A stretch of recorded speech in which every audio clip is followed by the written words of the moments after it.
Bonjour la France. What the fuck? Et Bertrand, vous nous parlez ce matin d'un nouveau moyen pour lutter contre le trafic de drogue à Rotterdam. Oui, tout à fait Daphné. Et pour en savoir plus sur ce qui se passe exactement là-bas, zappons immédiatement sur W9 et ce numéro d'enquête d'action. Destination de rêve pour de nombreux jeunes avec ses moulins, ses tulipes et ses sabots de bois. Derrière la carte postale, les Pays-Bas sont aussi devenus la plaque tournante européenne du trafic de drogue. J'ai de tout, du shit, de la coke, des figolus. Les forces de police sont dépassées par ce fléau, alors comment stopper les dealers? Comment rétablir l'ordre dans la ville? Mais qu'est-ce que tu bois, Doudou, dis donc? C'est tout de suite dans Enquête d'action. On s'y croirait, c'est génial. Ouais, c'est les restes de mes années TNT, Daphné. Ouais. Bon, alors, comment la police de Rotterdam, elle compte lutter contre les dealers? Eh bien, le projet vient d'être dévoilé par le chef de la police de Rotterdam au cours d'une conférence de presse. Je vous propose de l'écouter. Tout ce que vous allez entendre, je le précise, est vrai. Ok. Bonjour, je tiens dans un premier temps à vous préciser que je m'adresse à vous au nom de toutes les autorités rotterdamaises. J'entends par là les autorités de police et de gendarmerie. Oui, c'est pas Didier qui me contredira. Bien sûr, tous les policiers du monde entier parlent avec l'accent du Sud. Ça fait partie de la formation, bien sûr. Depuis début janvier, force est de constater que certains quartiers de la ville de Rotterdam sont infestés de dealers qui vivent au crochet de la société. Ça ne peut plus durer. C'est pourquoi nous, autres autorités rotterdamaises, nous sommes donné le droit d'arrêter tous les jeunes qui s'habillent avec des marques de luxe.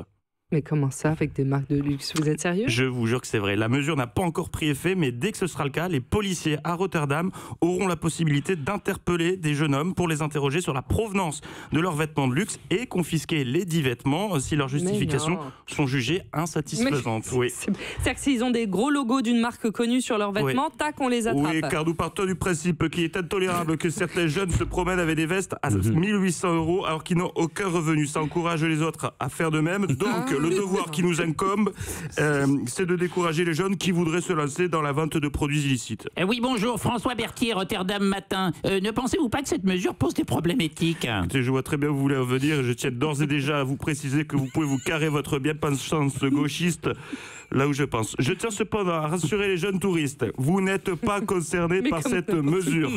De même pour les promeneurs d'un âge avancé qui aiment le luxe. Massimo Gardia peut dormir tranquille. Ça va pas bien. Ils l'ont vraiment précisé, Daphné. Non, je vous jure, le chef de la police. C'est-à-dire, à part l'accent pourri de Bertrand, tout est véridique. Tout est vrai. Ils ont et l'accent pourri aussi d'Ariel Wiesmann. Ça ne touchera pas les touristes ni les personnes âgées, uniquement les jeunes. C'est quand même tendu cette mesure, qui ne touche que les jeunes néerlandais. C'est ni plus ni moins que du délit de faciès. Oui, ajouté à de la fashion police, et ça va pas être évident à mettre en place si l'on en croit l'attaché de presse de la police. Là aussi, c'est vrai, je la cite. Je sais pas comment on pourrait y arriver ou comment on va pouvoir différencier une paire de chaussures Prada d'une Balenciaga. Voilà. Affaire à suivre. Incroyable l'histoire. Non, mais c'est n'importe quoi. On vous tiendra au courant, bien évidemment. Merci Bertrand Chameroy. Avec plaisir. Voilà, c'est ça.